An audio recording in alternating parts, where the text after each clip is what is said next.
Allora, Luisa Pironi è qui per il posto da responsabile nell'ufficio clienti estero. Sì. Beh, che so, conosciamoci un po' meglio. Lei è sposata? I'm single. Ah, single, fidanzata neanche? Ma No, single. Ma mai una ragazza così bella? Ma la settimana scorsa sto brutto molto. His mother cow. Come? His mother cow. Insomma, la vacca! Sì, ecco, le ricordo che sembra un colloquio. Va bene, si cambia. Sempre. Come mai? Non mi sarei mai aspettato, guarda. Fino all'altro giorno mi diceva Luisa, sei il mio amore, Luisa sei il mio tesoro, sei il mio fiore, e infatti mi ha piantato, guarda. Sappi a me.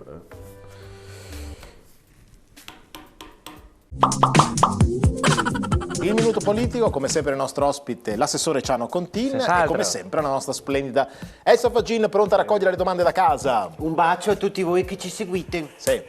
Lascia stare chi cambia canale. Sì, allora no, assessore, cerchi di essere simpatico alla nostra Elsa che è tanto carina con lei. Tanto carina, è talmente carina che il computer che si è partito l'antivirus forse è guardarla. Allora, Elsa, prego, abbiamo delle domande da casa? Sì, ci hanno scritto una mail dall'estero, due fratelli, sono di Malta, Sì. si chiamano Matteo e Scalpeo. Come scusi? Matteo e Scalpeo di Malta, ma hanno parenti anche in Italia, a Trapani. Chiedono, assessore, a prima vista lei non sembra così affidabile. Ci dica qualcosa di convincente perché non ci convince mica. Sì. Però, allora, guardi, risponderò con garbo a questi due fratelli cancari che mi hanno. Beh, allora, se è con garbo non li deve offendere. No. Allora, Senza giudizi, senz'altro.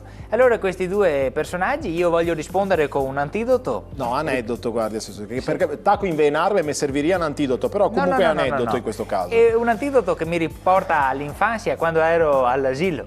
Ricordo ancora le parole della mia maestra dell'asilo anni che fu. Ah, tanto tempo fa. No, la mia maestra dell'asilo anni che fu. Cosa ho detto? Tanto tempo fa. Anni che fu. La mia maestra dell'asilo era giapponese. Anni che fu. Signora Anni che fu. Non lo sapevo, chiedo scusa. Allora, anni che fu. Cioè, Signora Anni che fu tanto tempo fa. Sì, prego. Mi ciapò in disparte, mi guardò in tel muso e mi disse: si ricordi, assessore Ciano Contin? No, scusi, la chiamava già assessore Ciano Contin all'asilo, abbia pazienza. Ho fatto l'asilo politico. Sì, certo. Mi guardò in tel muso e mi disse: si ricordi, Ciano Contin, che l'arbitro non fa il monaco. Sì.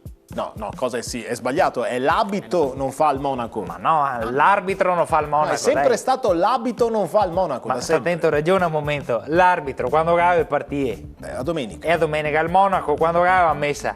La domenica. E ora come fai? L'arbitro non fa il monaco. Dai. Sì. Andiamo avanti. Il nostro minuto politico anche per oggi finisce qui. Sì. Come fa l'arbitro a fare il monaco? O è in campo o è in chiesa, dai. Sì.